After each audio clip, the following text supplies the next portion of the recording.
Welcome back to Daytime Live. Guys, we're not done enough. CHAMPS celebration continues. Now we have Jamaica College head coach Dwayne Johnson and team captain Michael Andre Edwards. And they're here to talk about their excellence and their awesomeness. Welcome, gentlemen.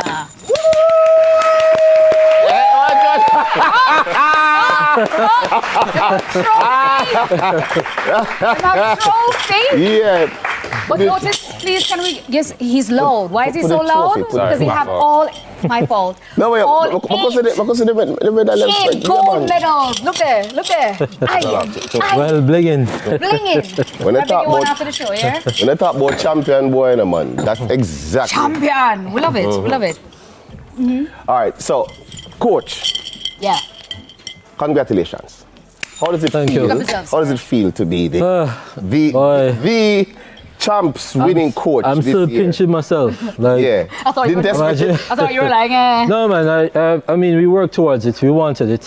So we would have put in the work all year long. But the magnitude of how we won is really, really what we're a little bit surprised about.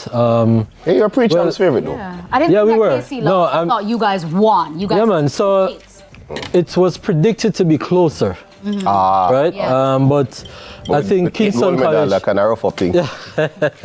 Well, I think Kingston College made some huge errors from day one. And I just told the guys, look, we're going to just accelerate, press on that gas, right? All the way to the end. And, you know, kudos to them. You know, they did an exceptional job. But sir, kudos to you. Take us back. What did the preparation look like for the team? Because who was it that Ali, the boxer, that said Muhammad Ali. Muhammad Ali. He said that it's not Alali. I was like, Alali. You know me.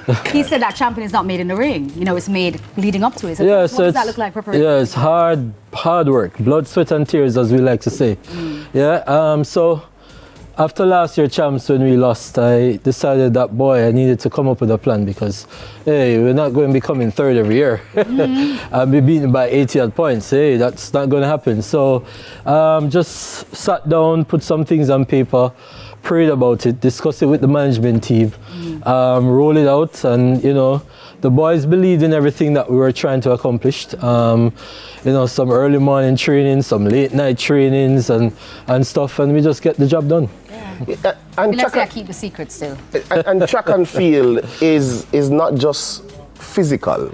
And when you are managing, because as a coach, you're also managing this cadre of athletes. You know, different personalities, different ages. How do you prepare them though mentally for these 5 to 6 days of competition that culminates into, you know, whichever finals and accumulation of the points? Well, it's mainly just building up their confidence and reminding them that, look, CHAMPS is just another track meet. Yes, the name CHAMPS, it's big globally, but it's just another track meet. And you're running against and competing against the same athletes that you would on a weekly basis, right? So, you know, we have a weekly team meeting. A part of a team meeting, there's a mental session where we just discuss all those things, get them mentally ready. I would have learned at college that, you know, sports is 90% mental and 10% physical, right? So you have to really, really try and get them developing mentally as well. And then we've had quite a few experts coming in and speaking to them.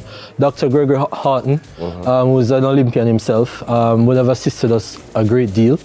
You know, and some other old boys who are psychologists would have helped us. Dr. Gregory Hamilton as well. So yeah, it's just giving them the full package and get them ready both mentally and physically. So Michael, full package. Getting mentally, physically ready. Are there any moments in particular that were standout moments for you?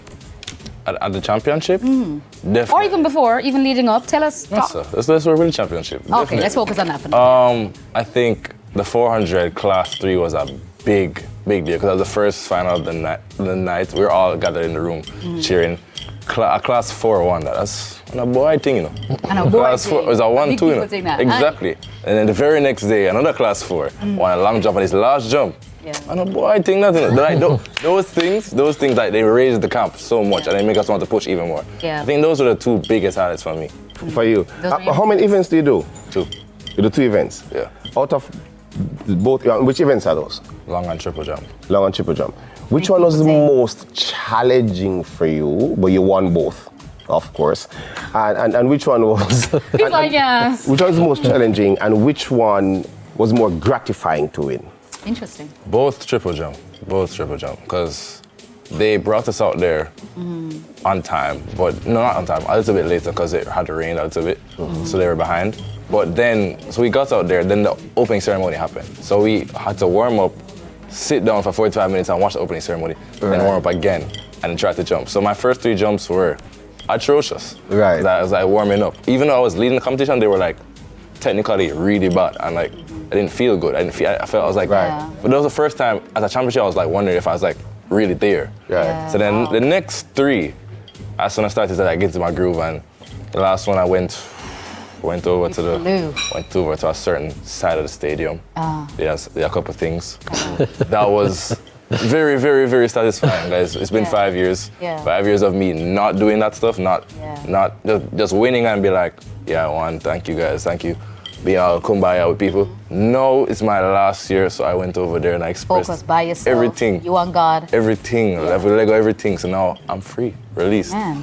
All right. You see, this is. I want to speak quick about discipline.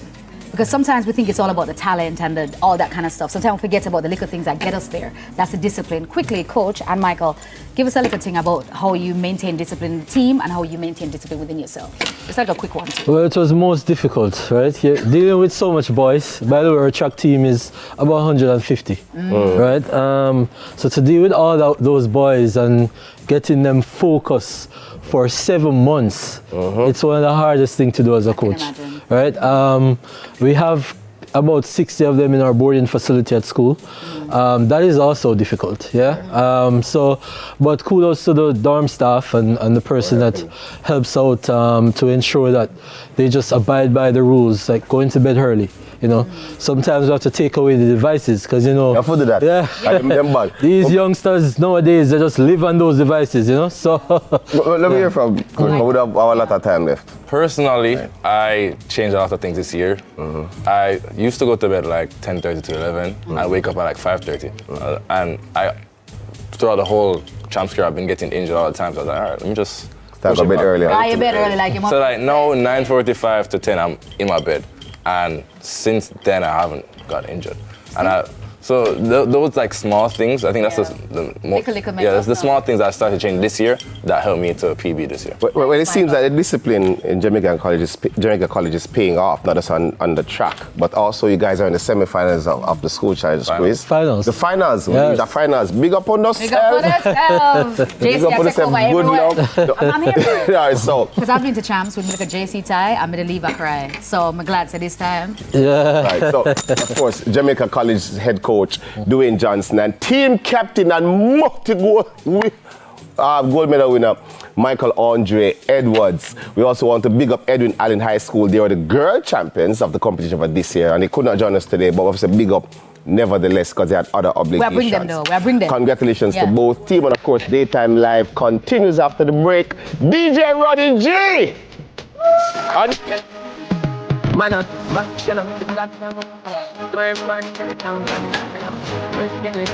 map gold medal for me, one map gold medal for me. Champion boy on the damn thing.